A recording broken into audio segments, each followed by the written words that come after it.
సుమన్ టీవీలో మీ business promotions కోసం ఈ కింది నెంబర్ను సంప్రదించగలరు.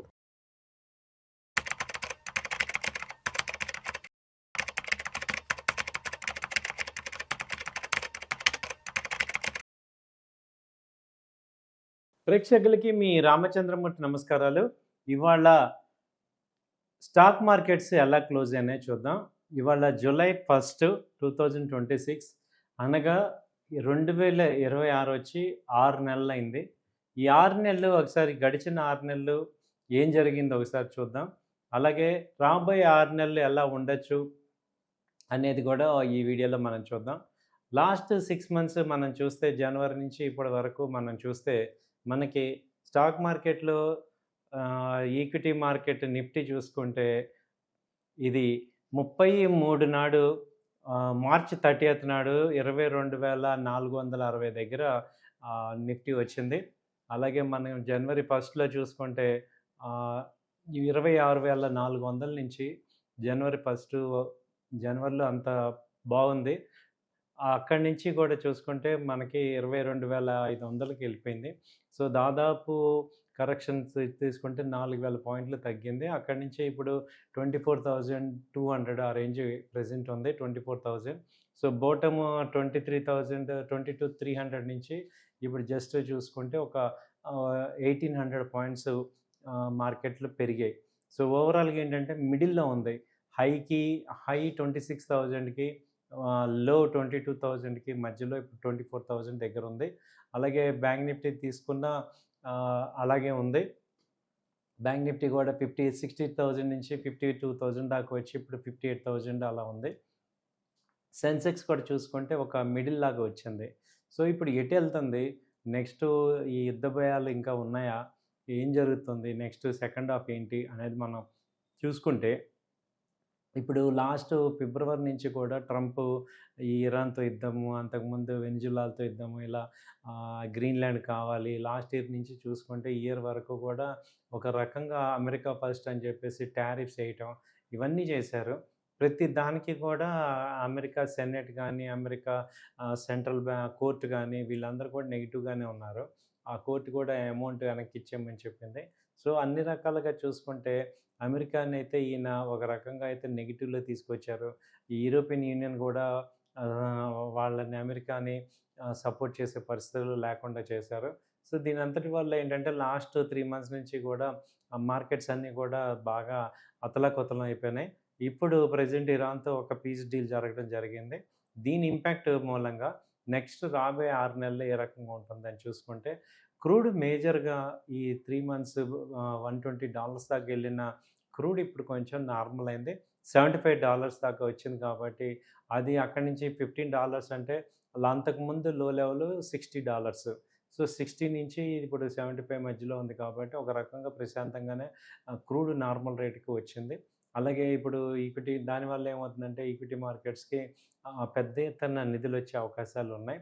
సో మార్కెట్ స్టెబిలిటీ అయింది. అలాగే డాలర్ ఇండెక్స్ చూసుకుంటే మనకి డాలర్కి రూపీకి చూసుకుంటే మేజర్గా రూపీ వచ్చి 95 దాకా వచ్చింది. అంతకుముందు 97 అలా ఉంది. ఇప్పుడు 95.3 దగ్గర వచ్చి స్ట్రాంగ్ అవుతుంది. సో ఇది మళ్ళీ బ్యాక్ ఎఫ్ఐఎస్ కనుక నిధులు పెద్ద ఎత్తున ఇండియాలో కనుక వస్తే ఇప్పుడు స్టాక్ మార్కెట్స్ అన్నీ కూడా అండర్ వాల్యుయేషన్లో ఉన్నాయి. చాలా స్టాక్స్ అన్నీ కూడా అండర్ వాల్యుయేషన్లో ఉన్నాయి. అలాగే కొన్ని స్టాక్స్ ఓవర్ 52 వీక్ హై కూడా వెళ్ళాయి. దాదాపు 300 స్టాక్స్ అయితే కంపెనీస్ అయితే 52 వీక్ హై వెళ్ళాయి.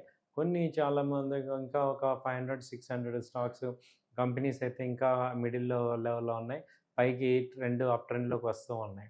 సో ఇప్పుడు మనం ఓవరాల్గా అబ్జర్వ్ చేస్తుంది ఏంటంటే నెక్స్ట్ 6 మంత్స్ రాబోయే 6 మంత్స్ ఎలా ఉంటాయంటే క్వాలిటీ స్టాక్స్ మనం ఇన్వెస్ట్ చేసుకోవటం ద్వారా మంచి వెల్త్ అయితే క్రియేట్ అవుతుంది. ఇప్పుడు 2024 నుంచి కూడా స్టాక్ మార్కెట్స్ పెద్దగా మనకి రిజల్ట్ ఇవ్వట్లేదు. సో ఈసారి 6 మంత్స్ నెక్స్ట్ 6 మంత్స్ అయితే కొంచెం మంచి ఆశాజనకంగా ఉన్నాయి. ఎందుకంటే మేజర్ ప్రాబ్లమ్స్ అన్నీ కూడా సాల్వ్ అయినాయి కాబట్టి మనకి ఉన్నాయి. సో ఇవాళ మార్కెట్ క్లోజింగ్ చూస్తే ఇవాళ ఎక్స్పైరీ అయిపోయిన తర్వాత తెల్లారి ఇప్పుడు నిఫ్టీ వచ్చి 72 పాయింట్స్ 140 పాయింట్స్ ప్లస్లో ఉంది నిఫ్టీ. అలాగే బ్యాంక్ నిఫ్టీ 400 పాయింట్స్ 140, నిఫ్టీ వచ్చి 24,005 దగ్గర క్లోజ్ అయింది. అలాగే సెన్సెక్స్ 76,922 దగ్గర క్లోజ్ అయింది. అలాగే నిఫ్టీ బ్యాంక్ వచ్చి 490 పాయింట్స్ పెరిగి ఇది 58,000 దగ్గర క్లోజ్ అయినాయి. అలాగే మేజర్‌గా చూసుకుంటే ఇవాళ బాగా పెరిగిన స్టాక్స్ వచ్చి ఎటర్నల్ వచ్చి 5%, Adani 3%, Hindustan Unilever 2%, Asian paint 2% ఇలా పెరిగినాయి. బాగా వర్స్ట్ పర్ఫార్మర్ ఇవాళ HCl tech, same tech Mahindra, TCS, ఇవి విప్రో, ఇన్ఫీ ఆల్ ఈ ఐటీ కంపెనీస్ అన్నీ కూడా డ్రాగ్ అవుతున్నాయి డౌన్ సైడ్‌కి. కొంచెం బాగా పెరుగుతున్నవి ఏంటంటే హీరో మోటార్ కానీ, వాళ్ళ మోటార్ కంపెనీస్ బాగానే వచ్చాయి. టీవీఎస్ మోటార్ కానీ, Eicher motor, escorts, hero motor ఇవన్నీ కూడా బాగానే ఉన్నాయి. అలాగే finance companies Bajaj finance, Bharat Airtel, Grasim ఇవి బజాజ్ ఫిన్సర్వ్ ఇవన్నీ కూడా పాజిటివ్‌లో ఉన్నాయి. తర్వాత బ్యాంకింగ్‌లో చూసుకుంటే అన్ని బ్యాంకింగ్స్ బాగానే పాజిటివ్ ఉన్నాయి. యాక్సిస్ కానీ, ఐసిఐసిఐ, యెస్ బ్యాంక్, హెచ్‌డిఎఫ్‌సి ఇవన్నీ కూడా పాజిటివ్‌గానే ఉన్నాయి. సో, మనకి ఇప్పుడు ఉన్న ప్రెజెంట్ పరిస్థితుల్లో స్ట్రాంగ్‌గా వెళ్తున్న సెక్టర్స్ ఏంటి అని చూసుకుంటే మనకి రియల్ ఎస్టేట్ సెక్టర్ బాగా గ్రో అవుతుంది. రియాలిటీ సెక్టర్ అయితే బాగా గ్రో అవుతుంది. మంచి పెర్ఫార్మెన్స్ వస్తుంది రియాలిటీ బాగా. గోద్రేజ్ ప్రాపర్టీస్ కానీ, తర్వాత ప్రెస్టీజ్ కానీ, ఓబరాలిటీ కానీ ఇవన్నీ కూడా బాగా వెళ్తున్నాయి. అలాగే నెక్స్ట్ చూసుకుంటే ఈ బీఎస్సీ ఒకటి మళ్ళీ ర్యాలీ స్టార్ట్ అయింది. ఎంసీఎక్స్ కూడా ర్యాలీ స్టార్ట్ అయింది. ఆ తర్వాత ఈ మోటార్స్ బాగా వస్తున్నాయి. ఐషర్ మోటార్ కానీ, తర్వాత హీరో మోటార్, టీవీఎస్ మోటార్ ఇవన్నీ కూడా బాగా పెర్ఫార్మెన్స్ చూపిస్తున్నాయి. తర్వాత చూసుకుంటే మనకి మళ్ళీ ఫార్మాలో రెడ్డీస్, డాక్టర్ రెడ్డి బాగా వెళ్తుంది. అలాగే గ్లెన్మార్క్, సిప్లా, ర్యాంబాక్సీ, అలాగే సన్ ఫార్మా ఇవి ఆ ఫార్మా అంతా బాగుంది. అలాగే ఏఎంసీ కంపెనీస్ బాగా గ్రో కనపడుతుంది. హెచ్డిఎఫ్సి ఏఎంసీ కానీ, ఐసిఐసిఐ ఏఎంసీ ఇవన్నీ కూడా బాగా ముందుకు వెళ్తున్నాయి. సో వీటన్నిటిలో మనం ఒక లుక్ వేయచ్చు. వరస్ట్ పర్ఫార్మర్స్ అయితే ఈ పర్సిస్టెన్సు, తర్వాత ఆల్ ఐటీ కంపెనీస్ ఇన్ఫోసిస్ కానీ, టీసీఎస్ కానీ, tech Mahindra, HCl tech, LTM, persistence, ఈ ఎంఫసిస్ ఇవన్నీ కూడా బాగా వరస్ట్ పర్ఫార్మెన్స్ చూపిస్తున్నాయి. కాబట్టి వాటిల్లో ఇన్వెస్ట్ చేసేటప్పుడు కొంచెం జాగ్రత్తగా ఉండండి. ఇప్పుడు పర్ఫార్మెన్స్ స్టాక్స్ని మనం చూసుకుంటే వీటిల్లో కొంత డిఫెన్స్ స్టాక్స్ కూడా బాగా పెరుగుతున్నాయి. బీడీఎల్ కానీ, వాళ్ళ బీఈఎంఎల్ బాగా పెరుగుతుంది. అలాగే బీఈఎల్, తర్వాత జిఆర్ఎస్సి, మెస్గాను వీటిల్లో కూడా బాగా మూవ్మెంట్ ఉంది. కాబట్టి ఈ స్టాక్స్ అన్నిట్లో కూడా మీరు కూడా 1, 2 సార్లు అబ్జర్వ్ చేసి ఈ కరెంట్ మార్కెట్‌లో ఏదైతే ట్రెండింగ్ ఉందో వాటిల్లో మనం కూడా ఇన్వెస్ట్ చేసుకోవటం వల్ల ఒక లాంగ్ టర్మ్ వెల్త్ క్రియేట్ అయ్యే ఛాన్సెస్ ఉంది. ఇది కేవలం ఒక ఎడ్యుకేషన్ వీడియో లాగా తీసుకోండి. మీరు కూడా 1, 2 సార్లు ఆలోచించి డెసిషన్ తీసుకోండి. థ్యాంక్ యూ అండి. నమస్తే.